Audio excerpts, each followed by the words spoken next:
Muito boa tarde, meus amigos. Começando o Virando o Jogo desta quinta-feira, pós-rodada da Copa do Brasil, da Libertadores da América também, mas para nós outros aqui interessa a rodada da Copa do Brasil.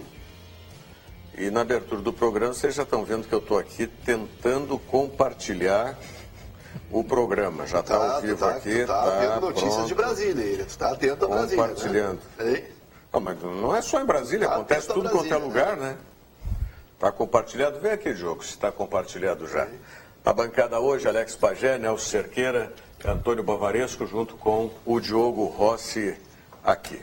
Virando o Jogo pela TVU, canal 55, também canal 11 no Sistema Net, na internet tvuplay.tv.br e no Facebook, @TVUplay e @Virando o Jogo TV.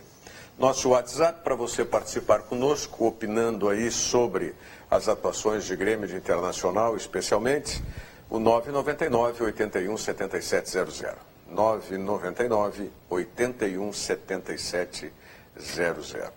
Como sempre, nosso produtor Diogo Rossi, pauta do programa, Diogo Rossi. A rodada da Copa do Brasil, né? Vitória do Grêmio e derrota do Inter. Eu quero a pauta especificada agora. Começamos por onde? Vamos começar pelo Internacional, que jogou fora de casa, né? E tem um resultado adverso, mas ainda assim, pelo menos a direção do Inter comemorou o resultado, gostou do resultado conquistado em São Paulo. Então, eu acho que o Internacional é um momento... Vamos ver os lances? Claro, vamos lá. Estão aí já? Sim. Chegaram de São Paulo já?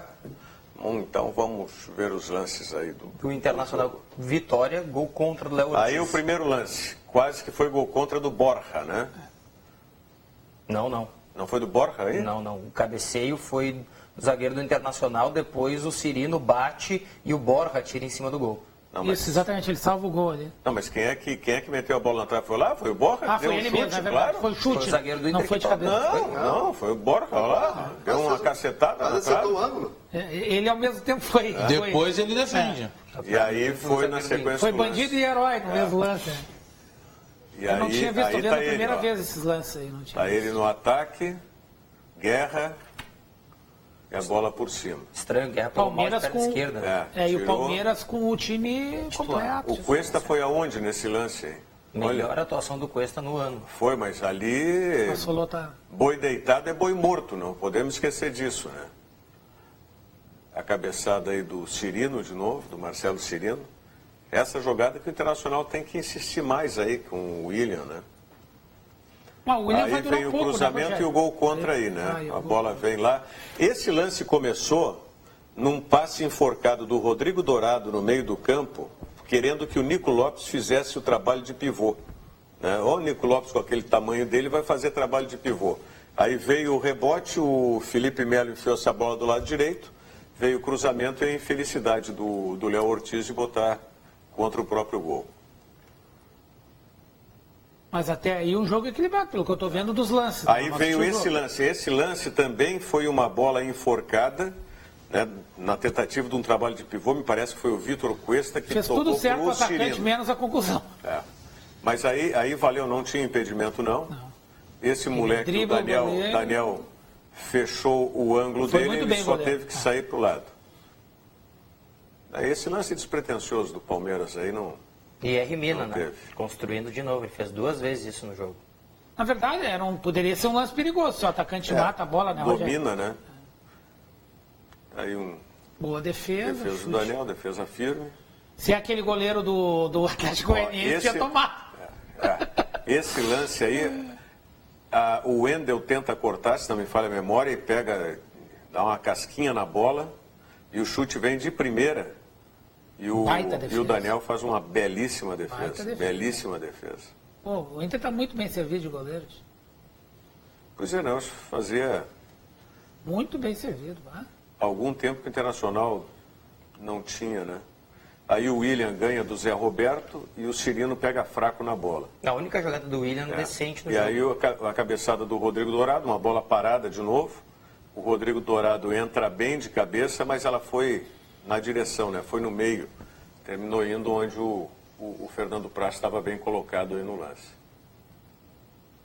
Eu acho que é isso aí. Eu acho que esse é o substrato do jogo. Mas Não sei se faltou pelos lances foi equilibrado, não foi um... Não sei o andamento do jogo, eu não assisti.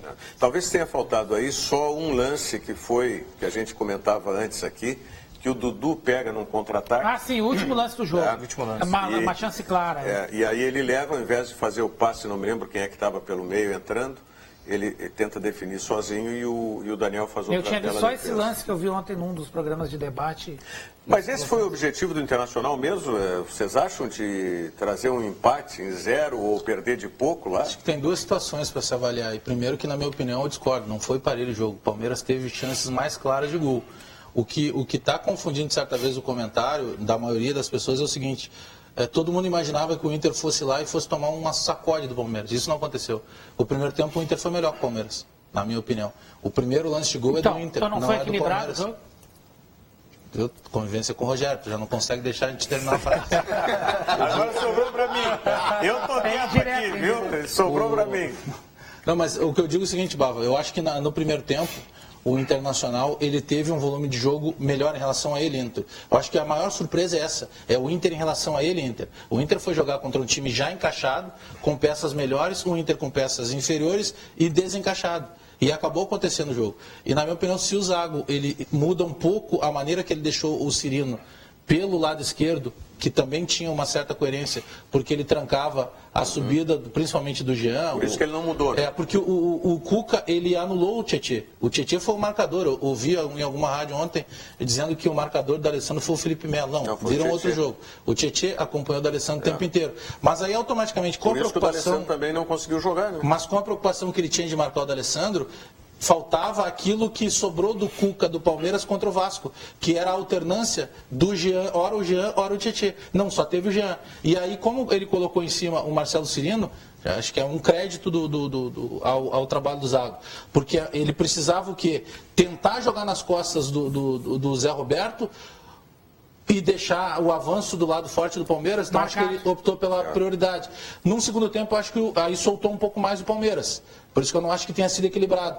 Eu acho que num primeiro tempo o Inter conseguiu jogar mais do que a gente esperava do Internacional. No segundo tempo, acho que o Palmeiras voltou a ser o Palmeiras, mas o Inter soube segurar.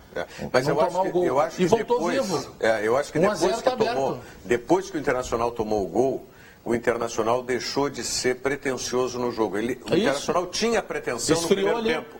Aí tomou aquele gol, o Internacional parece que disse, não, 1-0 contra tá bom, dá pra... Sabe? Porque o Zago não mudou em nenhum momento isso que o Bagé falou. O Cirino... faltou a ousadia dele ali. O Internacional quis agradar a direção, porque a direção está comemorando a derrota por 1-0.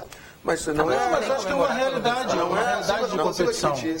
Bom, tudo bem, ok. Mas isso aí não... O Zago fez uma troca interessante no segundo tempo. E do outro lado era o Palmeiras. Ele tirou o Fabinho e botou o Robertson, né, pelo outro lado. No segundo tempo foi ousado, né? Ele foi ousado. Chamou atenção, porque ele poderia ter mantido um volante a mais e não fez. Mas ele fez isso no Grenal, por exemplo. Isso. O Antônio Carlos ele tem uma ousadia. Eu vou falar uma coisa que parece absurda, mas acho que não é. É para honrar o meu colega aqui. Ele é mais ousado quando ele joga fora de casa do que quando ele joga em casa. Ele é conservador com o torcedor. Exatamente. Ele tem um pouco de medo da torcida. Falei algum absurdo, não? Não, mas parece que ele é mais atrevido. Não, mas vamos combinar que a ousadia de você colocar o Robertson no lugar do Fabinho é uma ousadia pero no mucho, né? Pero no mucho. Mas é coisa que ele não faz em casa quando em circunstâncias iguais ele é mais conservador. Ele tirou o Nico, daí depois vai botar o Brenner. Mas aí... Ele faz aí é 6 por meia dúzia. Aí tirar... Não, eu acho... O quê? Eu acho que é uma troca totalmente inconveniente. Não, o Brenner tá muito menos na jogador função, que o Nico. não, Mas o Nico não estava bem. Não estava bem. Mas não estou discutindo nem na qualidade dos jogadores. Ele muda posicionamento. Estou dizendo, mudou um pouquinho só, mas não... o que eu acho que poderia, se fosse realmente a intenção do Internacional vencer, ele já poderia ter mudado o time logo depois que tomou o gol. Mas é que se aí toma... O raciocínio tomei um gol, se eu tomo o segundo gol... Mas ele não faz isso, né? Não faz. Inclusive na final do Campeonato Gaúcho, que era um jogo, digamos, menos difícil, né, pelo adversário, no momento que ele usa a estratégia lá de ter colocado o Hernando e sai o gol justamente do Hernando, ali era o momento de mudar tudo. E ele de novo não fez. Foi até o fim do primeiro tempo. É a característica dele, ele dificilmente mexe no primeiro tempo, né? Mas o Internacional teve questões positivas jogo. ontem. Foi, claro. Não, teve várias. Não, eu acho para autoestima. O Inter foi consistente. Eu falei com alguns colorados, hoje a minha esposa é colorado, meu cunhado, conversei com ele por telefone, e ele me dizendo que ele assistiu o jogo e ficou, não vou dizer entusiasmado, que ninguém fica entusiasmado perdendo o jogo, mas que ele esperava, como o Bagé falou. Tem gente internacional. Ele, como o Bagé falou, ele esperava menos do Inter. O Nelson numa indignação. Eu vou dizer mais. Mas tem uma situação do Nelson que é interessante, e acho que ele vai concordar. Teve gente, e inclusive alguns colegas da imprensa, que exaltaram muito mais as declarações do Felipe Melo. Poxa, nós temos que analisar futebol. O Felipe Melo está horas adoçando o Internacional porque ele não é bobo. Ele sabe que ele é um cara avisado pelo torcedor, né? O tempo inteiro teve a briga do Neto. Ele jogou no Grêmio também, não jogou? Ele sabe a pressão que tem. Sabe, tá uma babação de ovo do Felipe Melo. Por isso que eu tô falando. Vou respeitar. Ele não vai ser hostilizado aqui. Mas tem gente, respeito o Felipe Melo pro resto da minha vida, pelo respeito dele ao Internacional. Primeiro, só um pouquinho, o Felipe Melo não é maluco, ele tá jogando contra o Inter, não é o time da associação dos veteranos. E não vamos levar o Felipe Melo livre totalmente, porque durante o jogo ele arrumou arenga com ele chutou o Felipe Gutierrez no chão. Ele xingou o Marcelo Cirino, entendeu? Então, para mim ele não vai dar essa de bonzinha, como diz o Bagé. Você, malandragem pra cima. Bordel não tem moça. É isso. Mas a frase não é esse faroeste não se faz, né? Porque não tem moça. Mas a grande churrascaria não vai vegetariano, cara, não tem. A grande vantagem do Inter para mim foi justamente essa que o Bagé levantou, né? Os dois volantes do Palmeiras, eles tiveram trabalho, né? Tiveram. Porque o Felipe Melo marcou o Felipe Gutierrez, né? Foi um confronto que chamou a atenção. E aí o Inter foi anulado, porque é justamente desses dois jogadores que a bola acabou no meio de campo, porque não tinha o Edenilson. E aí chama a atenção porque o Inter foi anulado pelo Palmeiras, levando em consideração que o Palmeiras sabia já como o Internacional jogava. Claro. E é a segunda partida apenas dessa equipe. Não, a entrevista, tem muito mérito o Internacional. A entrevista do Cuca no final do jogo é esclarecedora disso. O Cuca estudou o Internacional nesse pouco tempo que ele está de volta no Palmeiras, né, e estudou bem o Internacional. Muito bem. Porque ele disse exatamente o que ele fez. Inclusive com a questão da própria velocidade do Marcelo Cirino, que era para proteger também o lado do Internacional, mas de quem o Cuca não se descuidou em nenhum momento também. Claro. Agora, eu acho o Marcelo Cirino do que poderia render, né? Sim, mas ele estava numa função talvez mais protetiva mas Internacional do que de ataque. É o segundo jogo do Marcelo Cirino. Ele está se ambientando para jogar no Internacional. Mas acho que ele foi bem. Acho que ele foi bem, mas essa parte da... Não se esqueça que e ele ainda perdeu uma chance que ele perdeu. Ele estava ali para fazer. É que o jogo o jogo contra o Londrina não é o parâmetro. Ele dá uma tranquilidade para início de competição, é uma outra coisa. Mas em termos práticos do que poderia representar para esse confronto contra o Palmeiras, que é um dos times mais qualificados do Brasil, o parâmetro não serve. Né?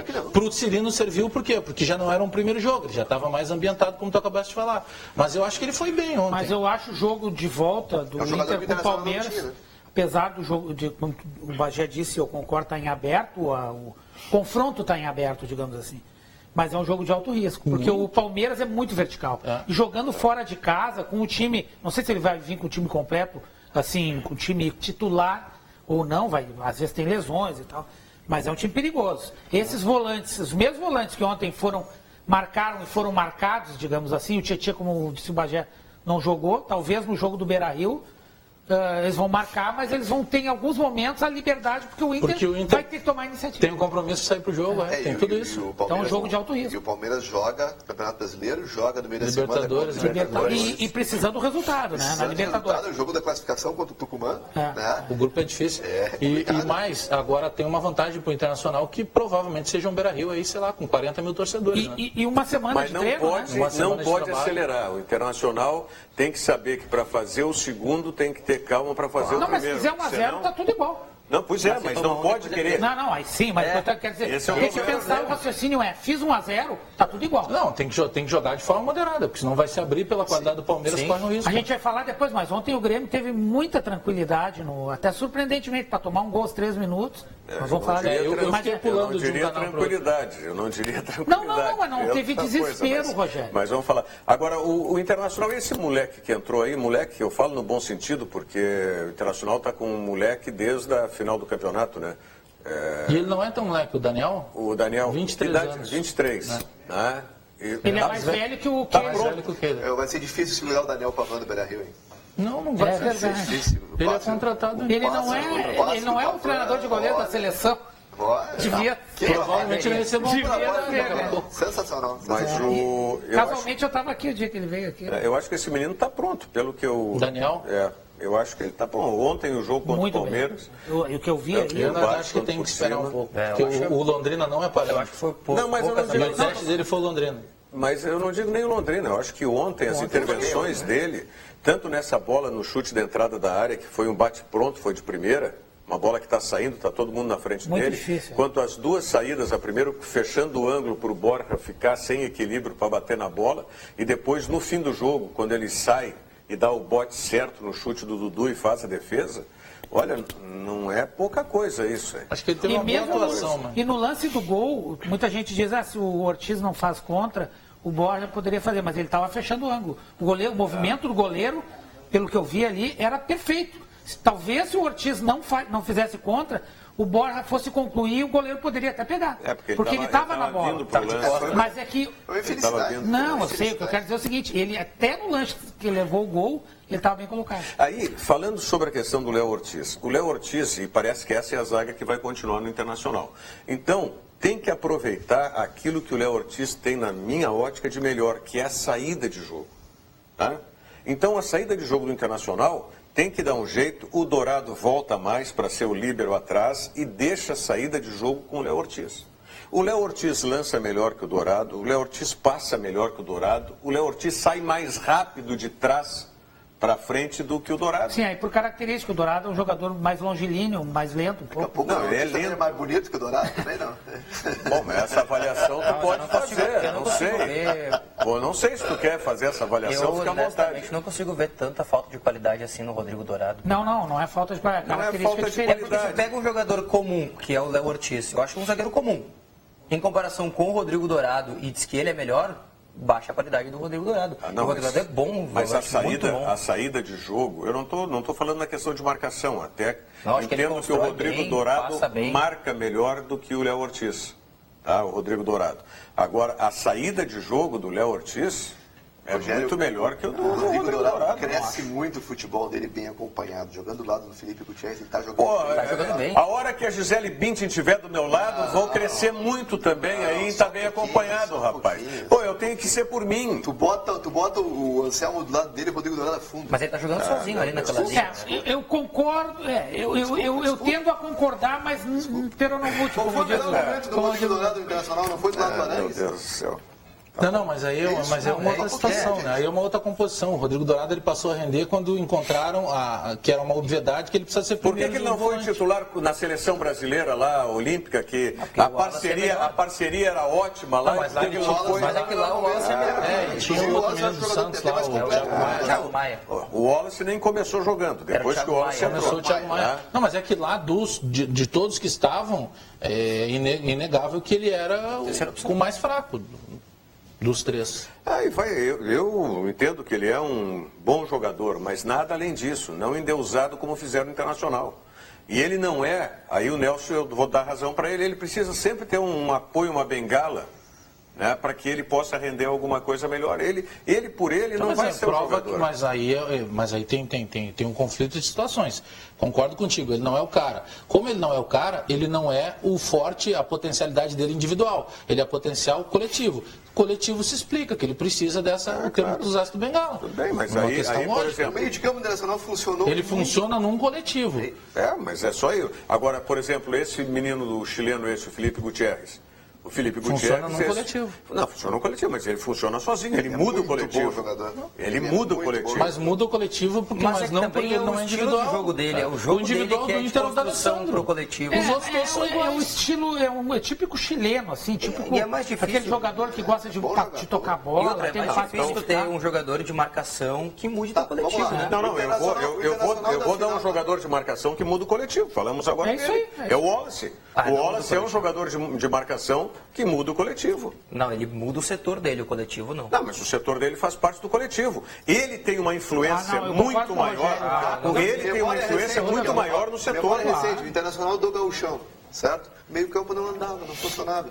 O Internacional que jogou contra o glorioso Londrina, que não joga nada. O Internacional jogou bem contra o Londrina, muito bem, fez uma goleada, ótimo, maravilhoso. Meio campo funcionou. Ontem o Internacional perdeu para o Palmeiras, só que se apresentou de forma mais consistente. O meio campo andou. Felipe.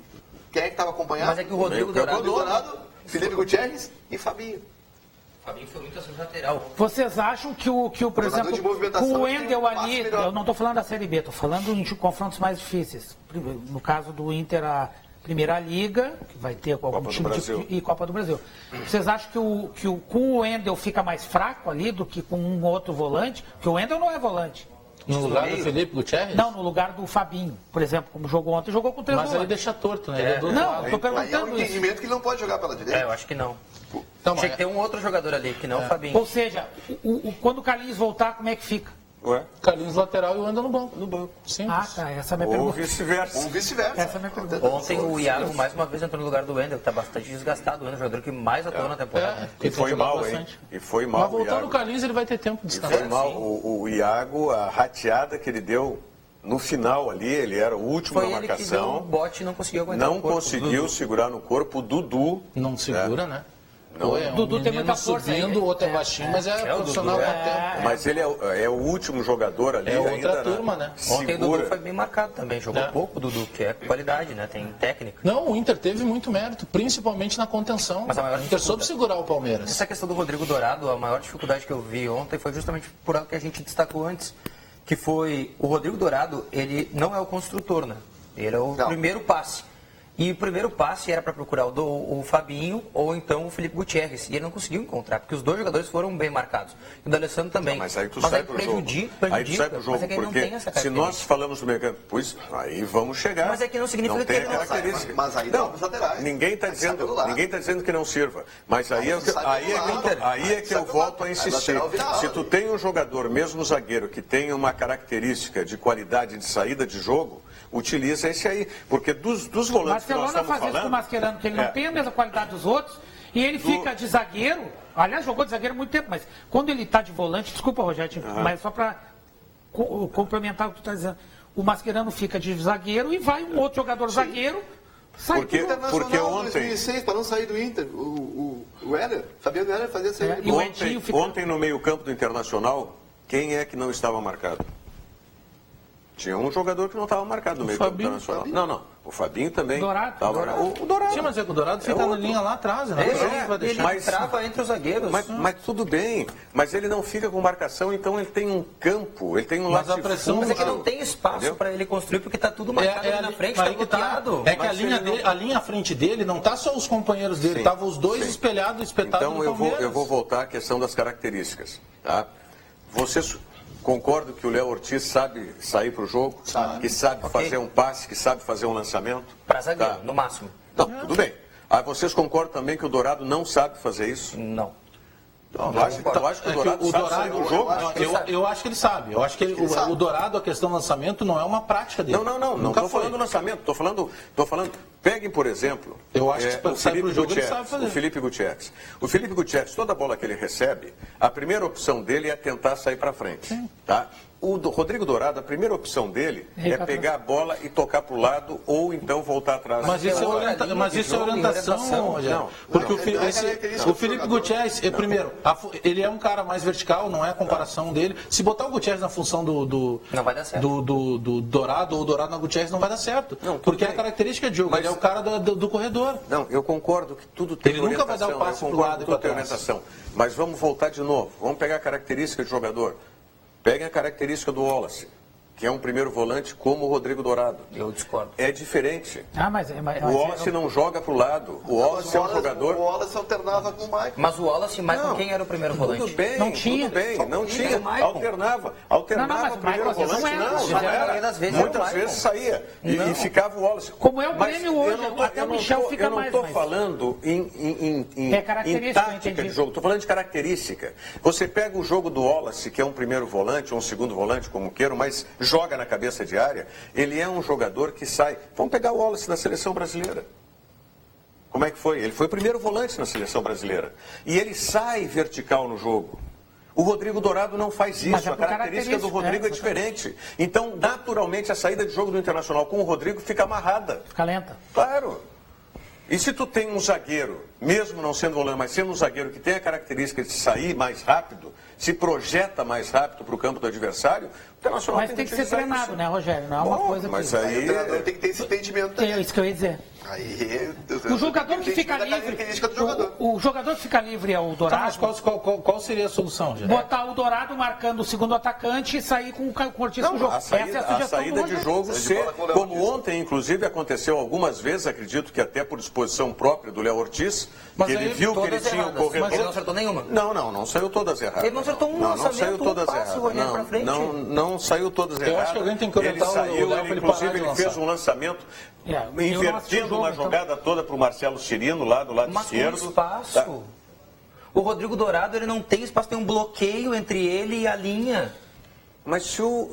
Meu Deus do céu, se esse Léo Ortiz tem o espaço e encontra o espaço... Mas ele tem o espaço livre porque o Rodrigo Dourado marcou para ele não ser apertado. São 3 linhas de posição. Mas então faz isso e sai mais. Mas então faz isso. Mas estava bloqueado, não tinha espaço para ele andar. Meu Deus do céu, se tá isso, então treine isso e faça a bola nas costas lá e vai se dizer que ele foi se bobear. Mas é o que o Rodrigo Dourado também não consegue fazer. Ele não infiltra. É outra dificuldade. É outra dificuldade do Rodrigo Dourado. Mas é por característica. Que é a cobertura. O Rodrigo Dourado, ele é lento para recompor e ele não consegue fazer a cobertura rápida. Nós tivemos ontem os lances. Basta ver, pega o tape e analisa. O Internacional deve ter isso lá. Tá? A recomposição, como é que o Rodrigo Dourado faz a cobertura, tanto do zagueiro ou do lateral.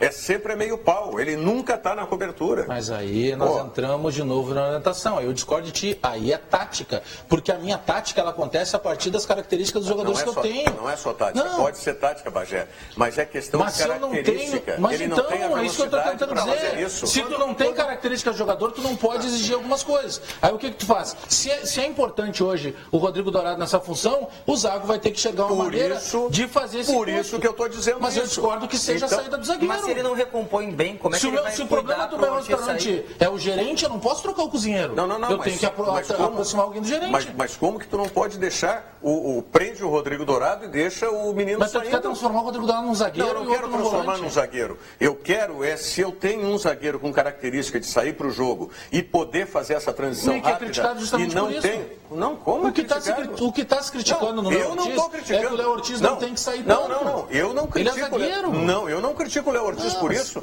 Se a característica positiva que ele tem... Não traz o Paulão de volta, ele fazia isso? Não, lançava bem. Não. O Paulão não lançava. O Paulão tentava. Não vamos sofismar também, Diogo. Não, mas ele é um jogador lançador. Não, mas não sabe lançar. Mas muitas vezes acertou o lançamento. Mas ele errou 30 para acertar uma. O Léo não acertou mais ou menos nisso. Eu acho que o zagueiro não tem que ser lançador. Eu discordo, já disse isso. Eu acho que o Léo Ortiz acertou ontem. E está se pegando muito o Léo Ortiz ontem porque o Léo Ortiz fez o gol contra. Não, o gol contra é uma coisa que não tem nada a ver com Agora, ele acertou muito. Estamos falando de lançamento, e se teve saída mais rápida, a transição do Internacional, foi porque ele, Léo Ortiz, tomou iniciativa algumas vezes. Mas essa transição de lançamento no futebol, o que facilita mais quando o cara lança? Ou o Palmeiras vai ficar... não estou falando só lançamento. Não estou falando lançamento. Estou falando toda a transição. Tá, mas tu está falando da saída dele, porque ele é lançador. Essa saída de zagueiro não serve, Rogério. Uma coisa é eventualmente. Eu não posso considerar que num time que tem marcadores com a qualidade do Palmeiras, pode até dar espaço, deixa ele lançar, porque a hora que ele lançar, eu vou encostar e vou defender. Eu não estou falando em lançamento. Mas há pouco nós estávamos falando eu estou falando, entre as coisas que o Léo Ortiz faz e faz bem, também está o lançamento. que é o que o Rodrigo Dourado não consegue fazer. Ok, o Rodrigo Dourado está preso lá, ele não consegue, ok? Então pega e inverte uma bola longa. Ele faz, não um chutão para frente. Aí tu rifa a bola. Pois é, mas é o que acontece, porque não tem essa característica, não tem essa qualidade. A gente falasse que o Rodrigo Dourado é lento na recomposição, na marcação, na cobertura, né? Vamos ver ele jogando do lado do Edenilson, do lado do nosso. É que o Edenilson é mais rápido, né? Aí tu vai ver uma coparticipação dessa turma ajudando o Rodrigo Dourado. Mas é evidente que tem que ter coparticipação de jogador tudo. bom, tu consegue O time fazer tu vai ter esquema coparticipação de todos. Vai, né? Eu estou falando sobre características individuais. Acho que eu respeito a posição de vocês. Eu respeito a opinião de vocês, respeito a opinião do Diogo, que é frontalmente contrária à minha, mas eu vou continuar com a minha. Claro. Não, mas em nenhum momento nós pedimos que tu E mudasse. nós estamos discutindo, é justamente Será que isso. tu não estás com a imagem do Rodrigo Dourado do ano passado? O Internacional Não estou com imagem. Ele estava muito mal acompanhado? Nelson, eu não fico com imagem de ninguém. Estou falando do Léo Ortiz. Quem é que criticou o Léo Ortiz no início, quando o Léo Ortiz entrou no time internacional? Eu critiquei. Agora, na medida que ele vai ser fixado como titular, eu tenho que aproveitar as características positivas dele. Não posso ficar, né, sem ter esse entendimento. A questão da saída de bola, eu concordo contigo. Ele tem mais qualidade de saída de bola com o Rodrigo Dourado. Agora, na questão de recomposição e de marcação, eu acho que o Dourado pode render muito mais desde que bem acompanhado por jogadores de qualidade. O que não aconteceu em momento nenhum do ano passado. E não aconteceu ainda ano esse passado. Ano Ano passado não veio o caso. O que eu acho em relação agora, dar uma contribuição... Só continuando. Qual é o time titular do Internacional ideal hoje? A meia cancha ideal do Internacional. Dourado, Edenilson, Felipe Gutierrez e Jogou Alessandro. alguma vez esse time? Não conseguiu ainda. Jogou. Não jogaram juntos ainda. Time titular ideal. Não jogou contra o Corinthians? Dourado, Edenilson, Gutierrez e... O da Alessandro não. Mas aí tu tá botando mais um outro. Não, só um pouquinho. Nós falamos Dourado, O tripé dos Edenilson volantes jogou junto. Sim, o tripé jogou contra o Corinthians. E qual foi o resultado? Classificação. Sim, mas então... É muito melhor pensar Mas aí tu nisso disse que do que não pensar tinha em jogado. perder Estamos 1 a 0. dizendo que jogou. Já tinha jogado. Se tirar o da Alessandro, sim, daí jogou já. O da Alessandro já é a ponta de O Alessandro é o rendimento. Não, mas o que eu ia falar que me chama a atenção um pouco no Inter, isso a gente viu em todos os jogos que ele pegou times mais fortes, é a falta de imposição dos zagueiros. Imposição, aquela coisa física, que até o treinador do Botafogo falou em relação aos jogadores do Grêmio no jogo daqui, e o Abel falou também ontem. A questão da força física. Os zagueiros do Inter, eles não têm a imposição. Embora não sejam jogadores ruins, mas... Mas são muito técnicos. Mas eu tô falando na hora de defender. Aí tu tem que ter imposição, tu tem que chegar com... Só bem. Isso, é uma observação que eu tô fazendo de quem está olhando... Mas isso nós já falamos. Eu disse que o Internacional precisava optar entre o Léo Ortiz ou o Cuesta. E ter um zagueiro que fosse disso aí, de imposição, inclusive na bola aérea. Aquele que sai para caça... Mas o que está posto é isso aí. Aí, em cima disso é que tem que se trabalhar. O Internacional vai contratar zagueiro? Não vai. Tem que contratar, sério. Mas eu acho que vai contratar. Precisa contratar. Saiu o Neres, que não estava à disposição. Saiu o Paulão, que não podia respirar mais mas no tudo bem, mas tu está Beira-Rio. dizendo que não precisa contratar? Eu acho que não precisa contratar. Pô, tu tem o Klaus aí que está só recebendo, ele não está nem conseguindo a oportunidade para chegar. Chegou o Danilo da Silva. Mas quantidade não quer dizer qualidade. Mas tem 4, não dá, ninguém sabe. O Danilo que não jogou ainda. O Danilo Silva não jogou, tem o Klaus. Bom, então tem que testar um desses aí, porque eu acho que essa dupla, na minha opinião... O Klaus já foi testado. Não, eu digo, essa dupla que está jogando, na minha opinião, olhando assim, os jogos confrontos. Claro, para a Série B talvez dê tranquilo. O laboratório do Gauchão não serviu para o Inter, infelizmente. Mas o laboratório não serve para ninguém. Foi péssimo. Não serve para o Flamengo, não serve para o Palmeiras, não serve para ninguém. O Flamengo foi bem no Carioca e... Está fora da Libertadores. O Palmeiras chegou à final. Depois da mensagem da Multissom, a gente vai falar do Grêmio e já vê se temos colorados falando conosco aqui no programa também. Na Multissom você encontra as últimas novidades em tecnologia. Smartphones, televisores, tudo em instrumentos musicais, milhares de CDs, DVDs e games, além de uma linha completa de beleza para você e para a sua casa. Multissom, sempre perto de você. Isso aí, Multissom sempre perto de você. O circuito Sesc Caixa de Corrida segue movimentando diversas cidades gaúchas. A prova é dividida nas categorias infantil e adulto a partir de 16 anos, sendo nas distâncias de 3, 5 e 10 quilômetros. As próximas etapas estão programadas para Porto Alegre, que será a corrida noturna do Dia do Desafio, na madrugada de 30 para 31 de maio. São Leopoldo no dia 25 de junho, Santana do Livramento em 20 de agosto, Ijuí no dia 27 de agosto, Pelotas em 10 de setembro, Torres 24 de setembro, Gramado dia 15 de outubro, Uruguaiana 29 de outubro e Santa Cruz do Sul dia 5 de novembro. A final estadual vai ocorrer no dia 13 de dezembro em Torres. Inscrições para todas as etapas já estão abertas e podem ser realizadas pelo site sesc-rs.com.br/circuito de corridas. Sesc, a força do sistema Fê Comércio ao seu lado. Diogo, o que temos do Grêmio, Diogo? O Grêmio, os lances da vitória do Grêmio de virada, 3-1, 2 gols do Lucas Barrios. O Grêmio que encaminhou aí nessa possibilidade de classificação para a próxima fase. Então vamos aos lances aí, ó.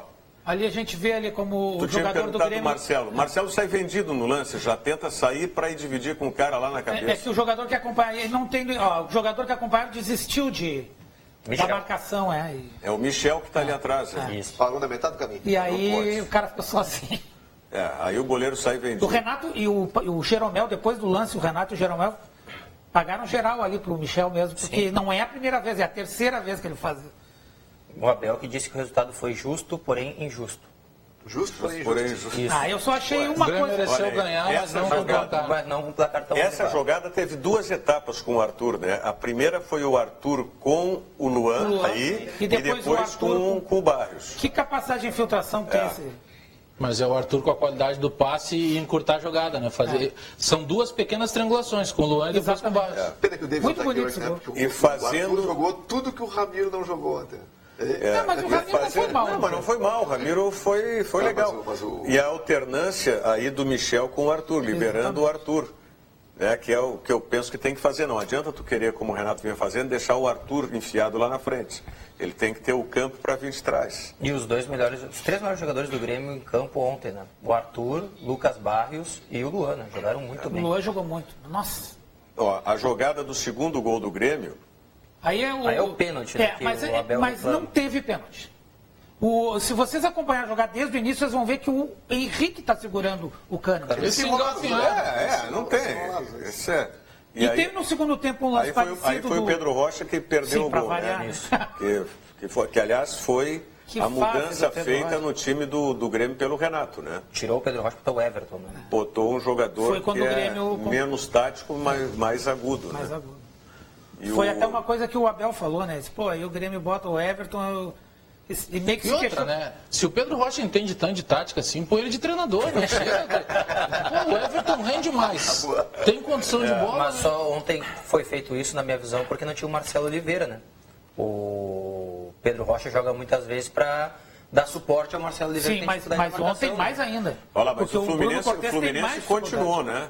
Não foi um jogo que só o Grêmio mandou no segundo tempo. Mas daí ele compensa. Mas com 2 gols de diferença, acho que está morta a cobra.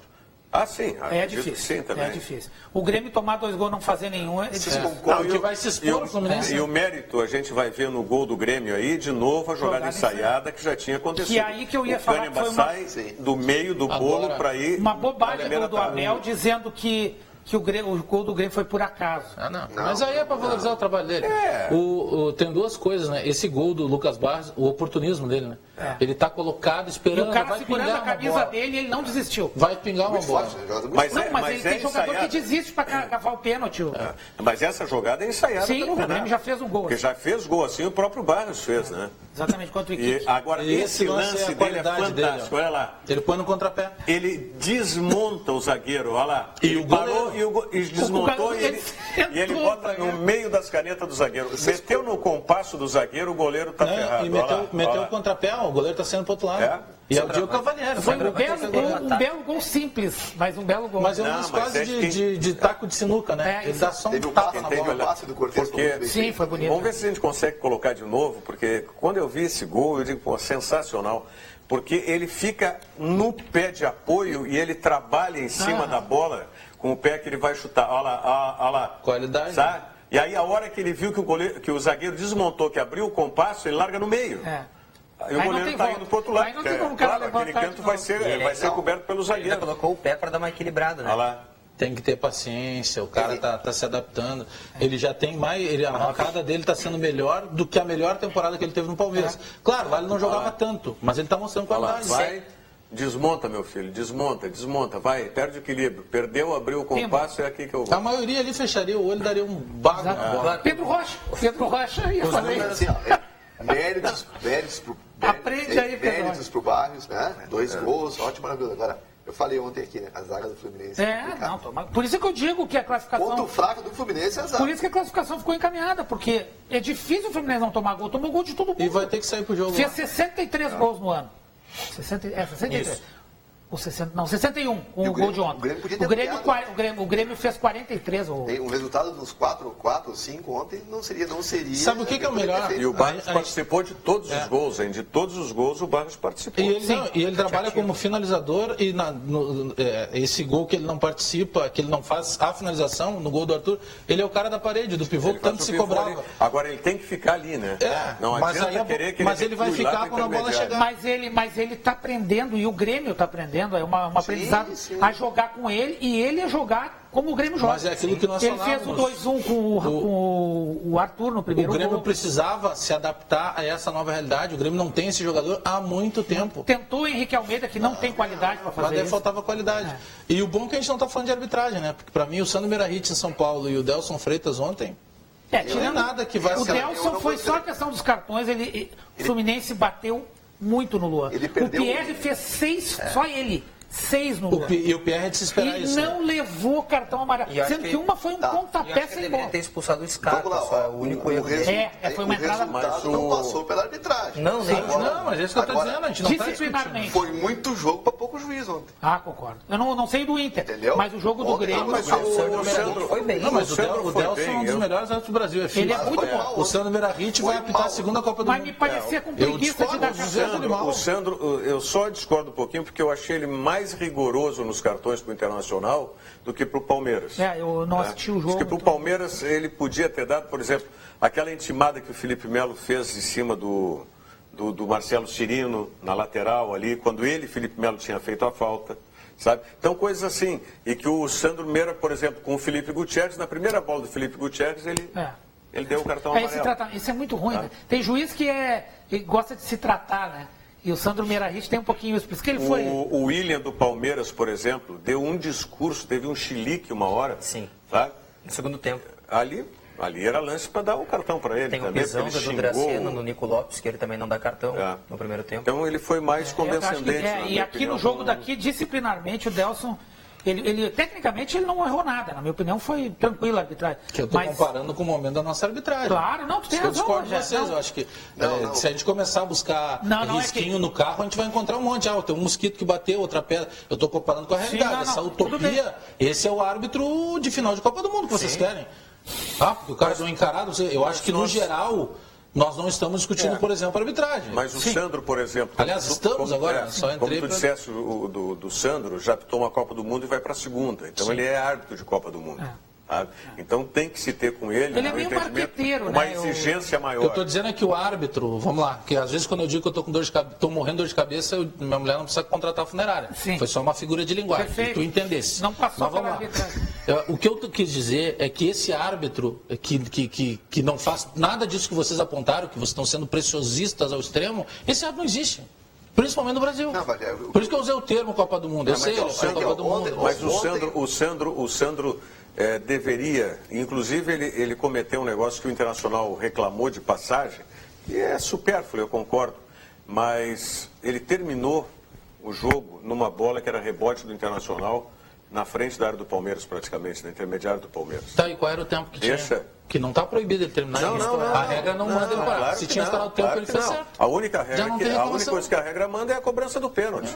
Nem de falta, nem de escanteio, nem de nada. Mas aí já desmonta a reclamação. Tinha estourado o tempo. Mas é uma questão de bom senso, Bagé. Nem todas as coisas estão explícitas na regra. Bom senso porque era pro Inter. Não, porque se fosse pro Palmeiras, muito provavelmente ele não terminaria. Não sei, Rogério. Aí eu vou entrar numa utopia. É por isso que eu estou dizendo. É evidente que sim. Eu não posso afirmar que ele não terminaria. Mas eu posso fazer essa consideração na medida que eu observo observei a conduta dele durante o jogo. A conduta dele durante o jogo foi uma conduta simpática, do que eu estou enfocando, na minha observação, evidentemente, dos cartões amarelos entre Internacional e Palmeiras. Ele foi muito mais condescendente com o Palmeiras. Voltando ao jogo do Grêmio...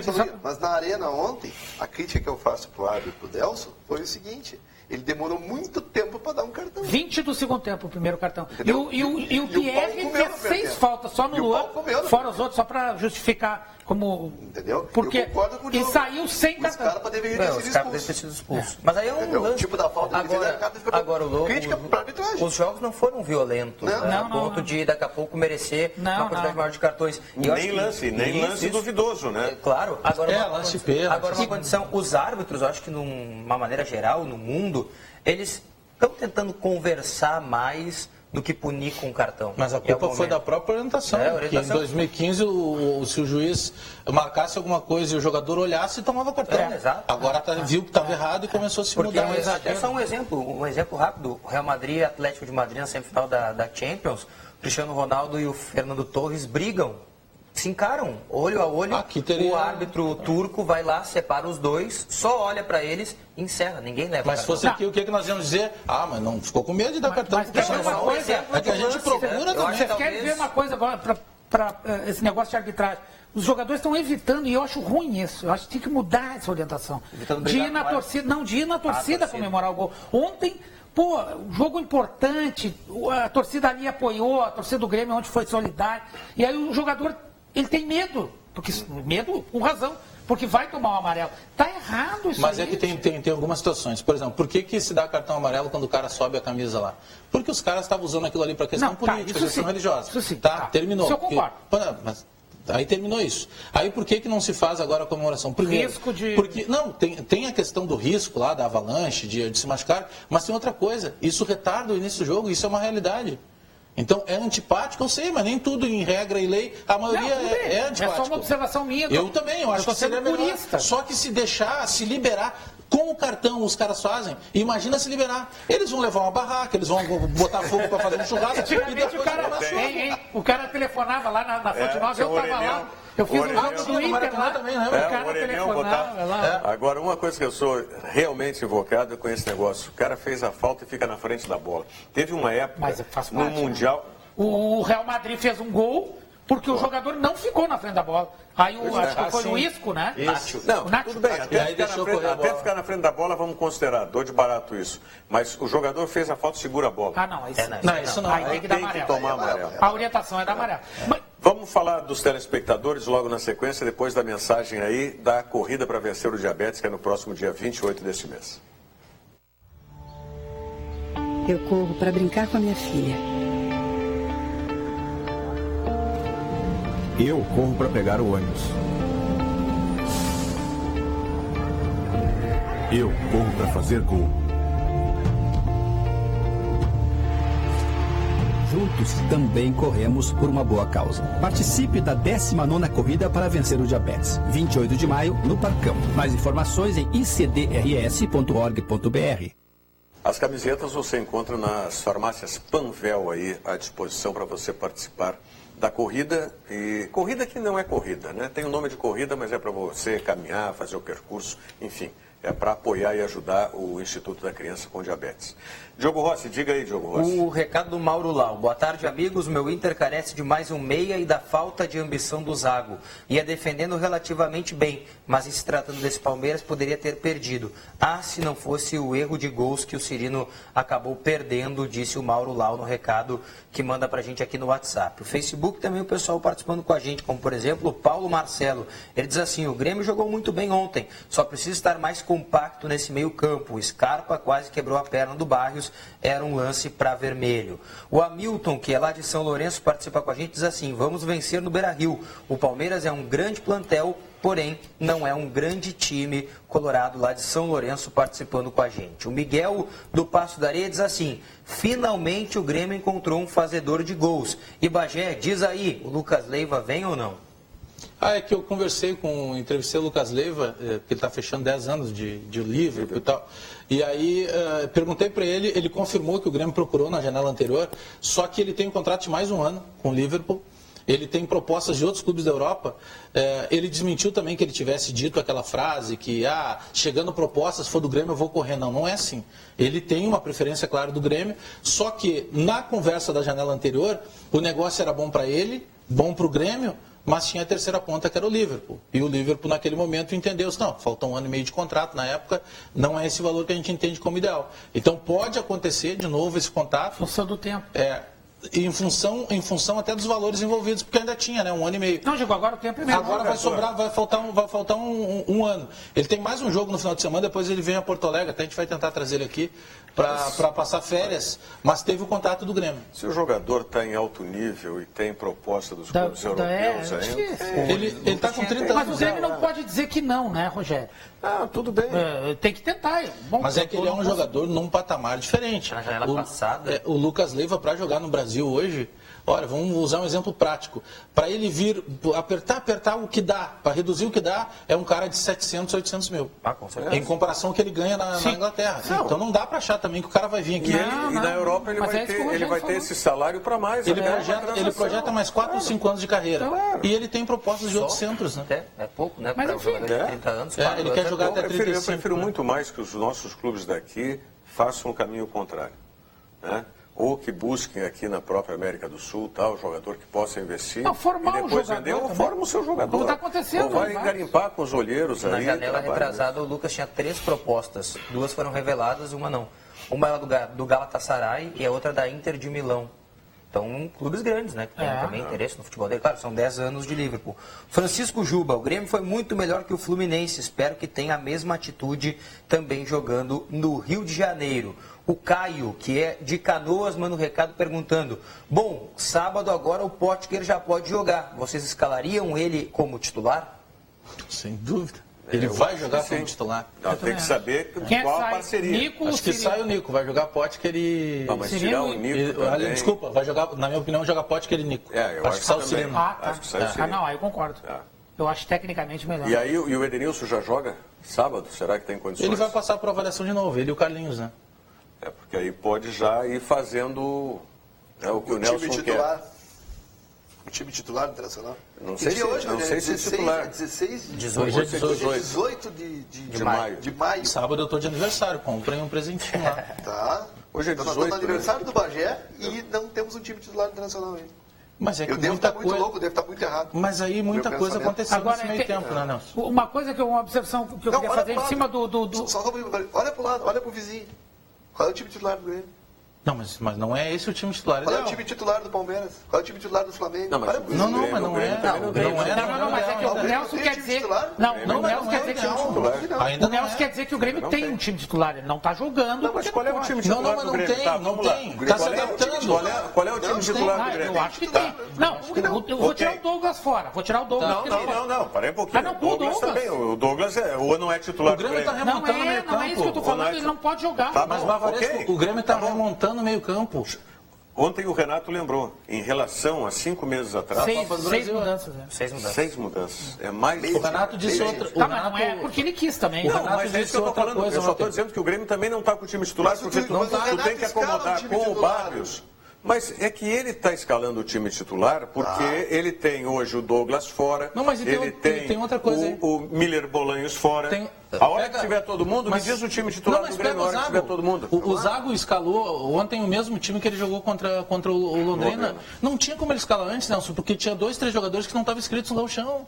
Então isso também acaba uma defesa. A única defesa que o Zago tem hoje e que o próprio Renato tem é justamente as ausências de jogadores. O Renato disse uma frase interessante ontem, que só jogam 11. Ninguém sabia, né? O Renato dá algumas frases igual o Bagé. É que ele sabe soltar com elegância. Ô, Bagé, mas deixa eu falar uma coisa a favor do Renato. Muita gente endeusa o Roger, com razão, fez um grande trabalho no Grêmio. Mas não foi. Mas vou dar um exemplo de uma coisa que o Renato é muito melhor que o Roger. Sem contar outras. Nas entrevistas? Não, isso também. Não, até porque entrevista o Roger responde. Roger é muito bom. Não, tô falando nesses lances aí, nessas tiradas. Ele é engraçado, mas não é isso. O Grêmio, o ano passado inteiro, eu acho que fez um gol de escanteio. Esse ano... já fez 3. Tá, mas o Roger tinha o Barrios. Não, mas no Barros não faz o gol de... Não, mas só um pouquinho. Não? A jogada ensaiada, ela não foi ensaiada só porque é o Barros. Foi ensaiado... Não, só estou te dando um exemplo. Ele não tinha alguns jogadores. Ele não tinha, por exemplo... Não, ele não tinha o Barros, mas ele teve o Bobô. Durante um tempo que não era a mesma qualidade. Estamos falando de jogador de futebol. Não, tudo bem. Mas que jogada ensaiada o Roger fez. Que jogada ensaiada o Roger fez. Tu não pode comparar o Barros. Mas eu tô falando do trabalho do treinador. Tu tá ofendendo o Barros. Vocês entenderam. Mas eu discordo. Acho que tinha jogada assim. Para mim, o mérito que o Renato tem é justamente porque o Renato... Tô falando da bola parada. Ele mudou. Mas aí que entra o mérito do Renato. Porque ele mudou, ao invés de marcar por zona, ele foi marcar individual. Tem uma outra coisa que eu acho que nós, jornalistas, erramos muito na avaliação de estatística. Primeiro que a estatística tem que te mostrar alguma coisa, mas não dá para ser dependente dela. Por exemplo, bola parada. Vamos analisar o futebol brasileiro de maneira geral. Pega um time que tu me diga que não toma gol de bola parada. Todo mundo toma gol. Aí a gente pega lá, mas o Inter tomou bola parada. Bola parada ofensiva. Não, mas eu tô te dizendo no geral. Porque normalmente a gente vem com essa, porque toma gol de bola parada. Mas qual é a jogada que mais acontece hoje? Aí a estatística pode valer. Ontem o Palmeiras não tomou porque o goleiro fez uma baita defesa. O futebol brasileiro está centralizado. Se busca de maneira sempre um 10 clássico. Agora os volantes modernos que saem para o jogo. Então ele está muito centralizado. Aí o que te resta de alternativa quando esse jogo está fechado no meio? Tu abre as extremas. Abrindo as extremidades, tu vai ter o quê? Bola jogada para a área. Então, tu tem muito mais jogadas de bola aérea. Naturalmente, o teu goleiro... nós temos que ver quantas bolas aéreas entram para que a gente diga que o Marcelo falhou. Talvez ele tenha falhado numa, entram 3 ou 4. Não, tá certo. Porque a quantidade é maior. Teve muitas. O Fluminense jogou horrores. Mas é lateral, porque a quantidade é maior. Né? Aí que tá. Mas a gente e o Jeromel... Mas a gente só pega para destacar que ele errou. A gente só pega para destacar essa bola do Léo Ortiz. É isso que eu estou dando exemplo. A bola ela vai entrar na área muitas vezes pelo estilo de jogo que se tem hoje. Raramente vê a jogada que fez ontem o Arthur com o Barros, né? Que é a jogada da infiltração, da aproximação. É difícil fazer. Então tem muito mais quantidade de jogadas de linha, de lado. Essa característica de trocar com o jogador. Sim. O Barros tem isso. Ele faz o pivô muito ele custou, como eu disse, ele custou aprender como funcionar. E o Grêmio não jogava mais assim, né? Ele e o Luan estão começando a se entrosar. Eu acho que... O Luan tá faltando efetividade. Né? Ele tá aquela fase que até centroavante passa, que às vezes a bola pega na canela e entra. Até a uva passa, né? Até a uva passa, não. Não podia perder. A minha filha tinha uma colega cujo sobrenome era Passou, né? E eu sempre brincava com ela. Quando chegava no fim do ano, eu só quero saber se a Luísa passou. Eu tinha um colega que o apelido dele era Café. Aí sempre a mãe dele chegava lá, ele era meio fraco de estudo, e a mãe perguntava, e aí, professora, passou o café? Eu disse, não, passei, não aguentava, mas ele aqui 3 anos da 4ª série. Ele recebeu uma homenagem da escola. Sim, ele repetiu tantas vezes numa mesma série, que aí só com a mensalidade construíram um novo prédio. E aí ele foi homenageado. O colega meu da engenharia, ele foi presidente da SACI, Sociedade dos Amigos do Cálculo 1. Ele fez tantas vezes que ele Cálculo 1, ele fez uma Sociedade dos Amigos do Cálculo 1. Era sensacional. Maravilha. Amanhã estaremos de volta. Já podemos confirmar amanhã ou não confirmamos amanhã? Eu não gosto de fazer isso, mas se quiser, fica à vontade. Não, mas é uma grande atração. É uma grande atração. É um jogador ou um treinador? Um jogador. Da dupla Granal? Da dupla. Então tá pronto. Aí. Tá praticamente confirmado. O que falta para ter a confirmação definitiva da presença do Léo Moura amanhã aqui? Ele acordar. Não, mas vamos ligar cedo para ele. Não, é que ele está dormindo ainda, ele não confirmou para o assessor. Sim, acordar hoje. Ele tem que acordar hoje. Hoje ele já acordou. Tomara que acorde. Ele é um cara da família, daqui a pouco está acordando. Com certeza. Então é isso aí. Esperando a confirmação hoje à tarde, mas previamente já está ajustado. O Léo Moura conosco amanhã aqui no Virando o Jogo. Claro, mais rápido. Então tá. A Mauri Carvalho, lá em Sydney, na Austrália, está ligado no Virando o Jogo. Maravilha. Isso aí. Nós voltamos amanhã, 1 da tarde, ao vivo aqui pela TVU. Muito obrigado.